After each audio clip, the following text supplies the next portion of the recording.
What I'm going to talk about in my video is the Florida International Expo that was shown. A lot of people have done videos on it. You probably watched them because this weekend comes the Expo for Chicago, Expona. And it was a nice show. I met Michael Frimmer there, which we all know is the guru for turntables. And I met a few YouTubers there who do YouTubes for stereo equipment. But I thought I would give you my little take on it now since the dust has settled. Everybody and their brother has done a video on this particular show, the Florida show. But I thought I would tell you what I saw, some of the products that are out there, and what I heard. Now, I'm going to tell you right now, I heard some good stuff, but was it so impressive that it was better than maybe a show I saw 20 years ago? No, because all shows have very impressive systems. And therefore, it's kind of hard to say, even though a system sounds good, if it's far, far superior than maybe something that I heard 20 years ago.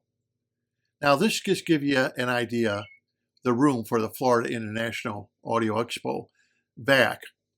And it gives you an idea on prices. The speakers are $218,000 for a pair of speakers, and then it just goes on from there. And this is the VAC room. Now, I'm not playing any of the music because I do not want the video to be demonetized. But these were made out of stone. The speakers were made out of stone. Now, this room sounded very good, had a very good depth of field of soundstage, and it should for the cost. And it was very big. It's not the kind of soundstage I'm used to, but it was a very big soundstage. Then we went into this room, which was smaller, but I believe the soundstage was a lot deeper with this system than that system using the VAC. The amplifier, the Viva amplifier, you see there, the yellow one, that's like a $20,000 amplifier. So of course you would expect it to sound good. And here you have the TAD room, which sounded very nice. And we know the smaller TADs that you're looking at there are like $35,000 a pair for one of them speakers. It's like too rich for my blood. Now they're made very well. They have excellent binding posts to them. The finishes are nice, but it's just hard for me to swallow that you're going to pay for such a small speaker $35,000. And in years from now, 20, 30 years from now, will that speaker hold its value? Will it still be worth $30,000, $35,000 for that pair of speakers? Something to think about. I don't think so. But each room had a representation. As you can see, the guy here is doing a seminar. Like I said, I cut the sound out because I don't want to demonetize. But there were rooms that did impress me more than other rooms as far as sound quality went. But it doesn't mean any of them were bad. Now, I'm not trying to just whitewash everything so you think that everything is great and I'm going with it. The focal speakers that you see here, this room sounded nice, very nice. It wasn't bad. But as we all know, this is very expensive. Those speakers are almost like the Utopias. But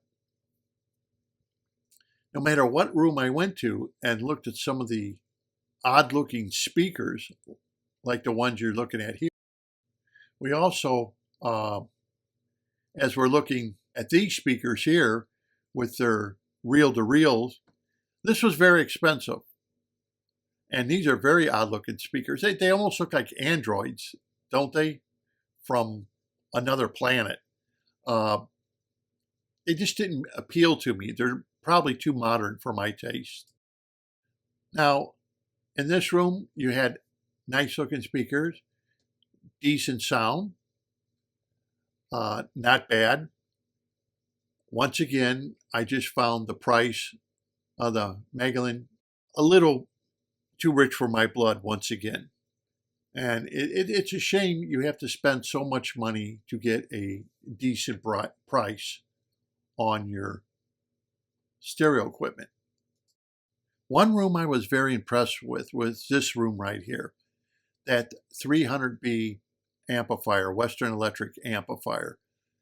I was very impressed with the sound quality of the Western Electric. And I don't know why, but it just hit me as very nice sounding amplifier. It's not only an amplifier, it's an integrated amplifier using 300B tubes that Western Electric makes. And it was one of those rooms that expensive, yes, but a very good sounding room that I was very impressed with.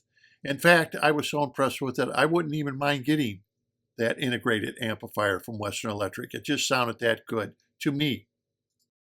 Another room that impressed me was the avant-gardes here. And as I was listening, I said, these don't sound too bad. I listened to avant-gardes, years ago.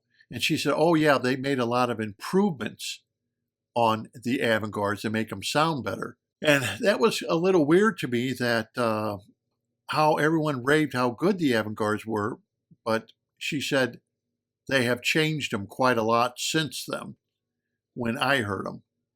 Anyhow, this is Michael Frimmer working on a turntable. This is another room. Now these horn speakers, they sounded very horny. I mean, almost like cupping your hands like this. You really have to get used to them. That whether or not that's a sound you would like. In fact, most people talk about horns being bad, and that's the sound this room was giving. In this room, Just Audio, it was a throwback. Had a lot of older equipment that they were demonstrating. And if you like the sound of 1975, then this was the sound it was basically representing to me. They're the ones who sell the older receivers and things like this. But unfortunately, when you buy older equipment like that, you get the 1975 sound. And to me, it was like a throwback for me, listening to what they brought. It's not a sound today I would want, because once I improved the amplifier and I got my Conrad Johnson equipment and put it on the same speakers that are made from 1975, it made a vast improvement over the receiver, the Pioneer receiver and stuff I had of that time period. I guess it's a acquired taste when you look at something like that and think people are buying it, not knowing that you are getting that antiquated sound. I call it obsolete sound. Anyway, these were baffled speakers. Didn't care for them too much. I was not really that impressed with these baffled speakers. I don't know why. They sounded good, but not impressive. Now this was impressive. Everything was made out of glass. The speakers were made out of glass. And I think, in glass, wouldn't that resonate and really sound bad? But I was quite shocked to hear that they didn't sound that bad. So they did a demonstration by putting a bottle of water on top of their subwoofer, as you see here, made out of glass, and the water inside the bottle didn't even vibrate one little bit, to show you how stable the speaker was. I was quite impressed with it. Anyhow, here's another system, smaller speakers. I'm surprised that when I looked at some of these systems, how expensive they were. I was in, shock. Anyhow,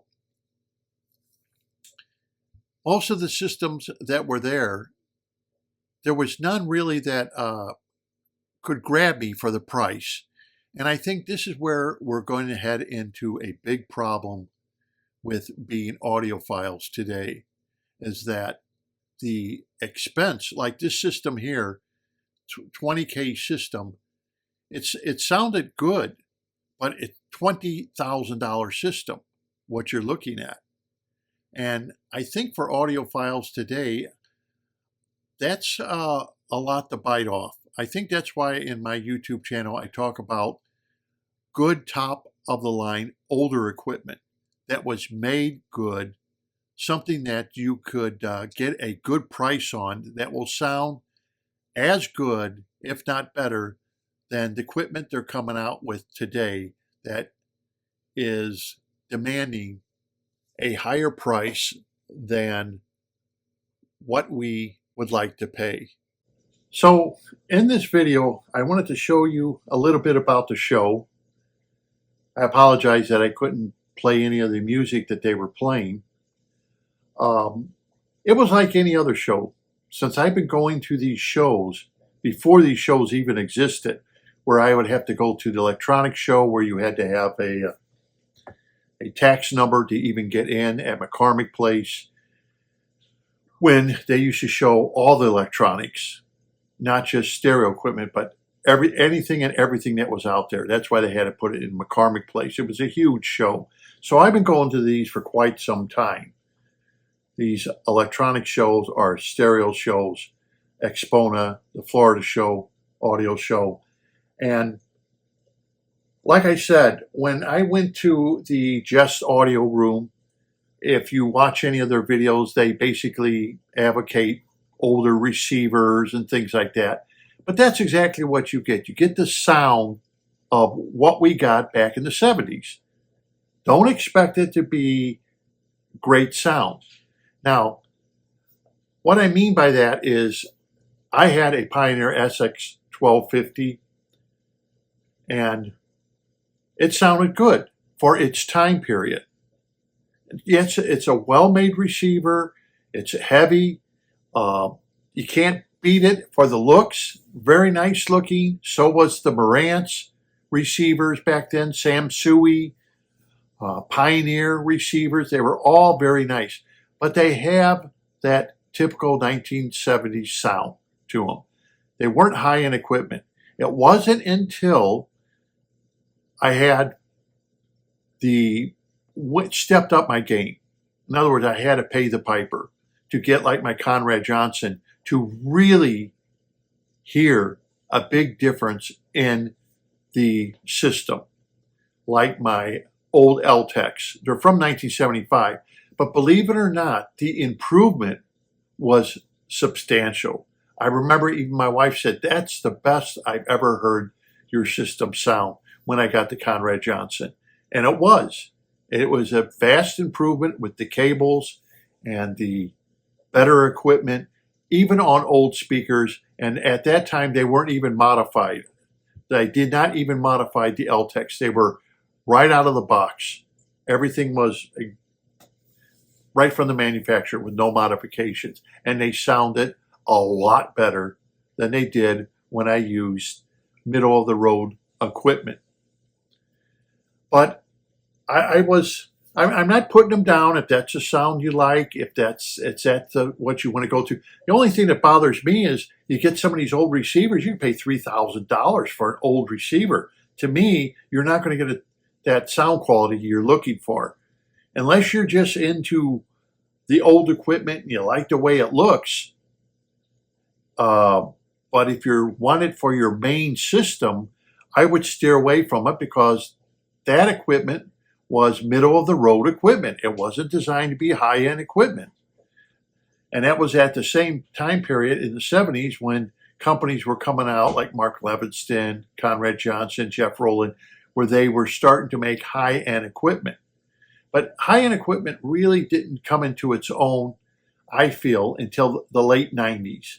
Then that's when they really started coming out with nice-sounding high-end equipment because they were over their teething stage, if you know what I mean. So if you start in 1977, you go to in the 80s, and then in the 80s they started CDs, and very quickly they started improving on CDs in the 80s.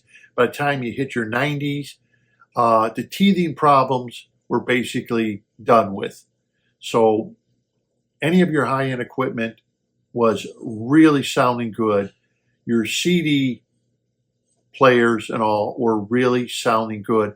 In fact, I remember Stereophile, they were doing a Karoshia CD player. And this is a quote right from Gordon Holt, that it sounded to Gordon Holt as good as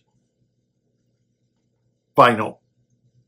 And I mean, that's right in Stereophile, when Gordon Holt owned it, where he says a Karoshia CD player sounded just as good as vinyl to him, because they were really starting to improve everything by the time the 90s were coming around, and they were done with their teething problems.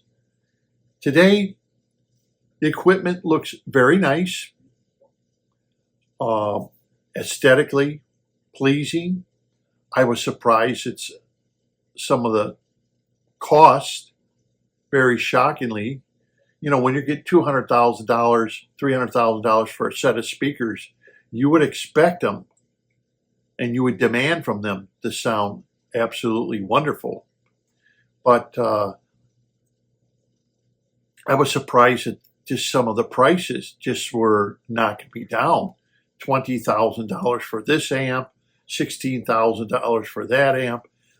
Even the Western Electric, which I really like, the 300B, you know, 13, 14,000. It's like, wow, you know, that really sets you back when you think about it, that manufacturers are charging more. But now let's go to that Western Electric 300B. Have I ever heard something with 300Bs that have impressed me just as much as that Western Electric? And I have to say, yeah. VAC made a 300B with two 300B tubes. It was an integrated amplifier, much like this Western Electric, and I heard it on a pair of Pro X. This was a long time ago, probably back in late 90s, early 2000s. Okay, and it was impressive sounding. Maybe it's because of the 300Bs. It really did impress me off of the Pro X, and they were just small Pro X speakers, and I thought, wow, this sounds good. Sounds very musical. It sounds like something that you could buy and keep. Once again, it was 300B, Western Electric 300B tubes, and they were used a pair of them. I can't remember the amplifier's name, but it was all black. It doesn't exist anymore. I don't know what happened. It didn't sell? Did they have problems with it? I don't know. I know that if you go on the secondary market to find that particular VAC integrated amp with the 300Bs, it's still expensive today. So that amp really hasn't lost much value, even though they're older, because it did sound very good to me. And that was a lot of money back then, paying over $7,500 for that back then. Just like the one I heard from Western Electric, paying that kind of price. I looked at the workmanship, very nice workmanship, looks great, sounds great if you have a system. I was quite shocked with the Avantgarde, because I heard Avantgardes before a long time ago, and I wasn't really all that impressed. But when I heard it at the Florida show, I was very impressed. And the lady who was there demonstrating them, and she said, "When did you listen to them?" I said, "Oh, I'm going to say, you know, I had the Avantgardes maybe 20 years ago, you know, when they came out, and how they were getting rave reviews." She said, "They've changed a lot since then with drivers and everything else. It's not the same Avantgarde as what you heard." And I said, "Yeah, I can tell. I can tell the difference in the sound quality of the ones I heard and the ones you're demonstrating here, even though the ones you're demonstrating here are smaller than the Avantgardes I heard at the Chicago Audio Society Club. These sound very musical and very nice, very appealing for speakers. Once again, they're very expensive." I kind of feel sorry for the hobbyists today. Now, I'm sorry I didn't get into all the equipment, every little nuance of all their names and everything. There's plenty of videos out there of the show, and I'm sure after the Expo show is over, you're going to get tons and tons of videos of the Expo show, giving you detailed things. But there was something that I just saw, that when they do shows, that they don't want any negative reviewers of the shows. They don't want them coming in, because it doesn't give the new guy a chance. Like I said about those round black horn speakers I heard, they sounded like this. It's like, can't you people hear that? You have to fix that. That's what old horns used to sound like, you know, that were bad. They sounded like this. And I listened to them, and it's like, okay, you know, you people are really taking a step back. But I thought we overcame that problem with horns. Horn speakers shouldn't sound like horn speakers. Another thing I noticed that I was surprised at was, I'm used to a sound staging with my LTEX on my system that sounds like they're there. You know, everything's very tight in space, sounds like real humans are there. Where when I was at the show, the sound stages were very big, huge. Voices were very big, and they didn't give that realistic to me. They sounded good, but they just didn't give that realistic feel to me when a guitar was being played, because it was so big.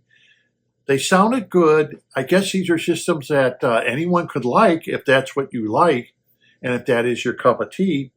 Or you may want a system like I show, where everything's tighter in space and sounds like they're there.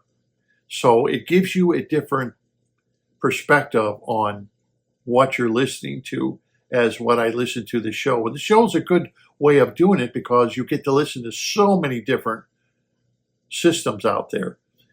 Like I said about the baffle speakers, wasn't really very impressed with them. I'm sorry.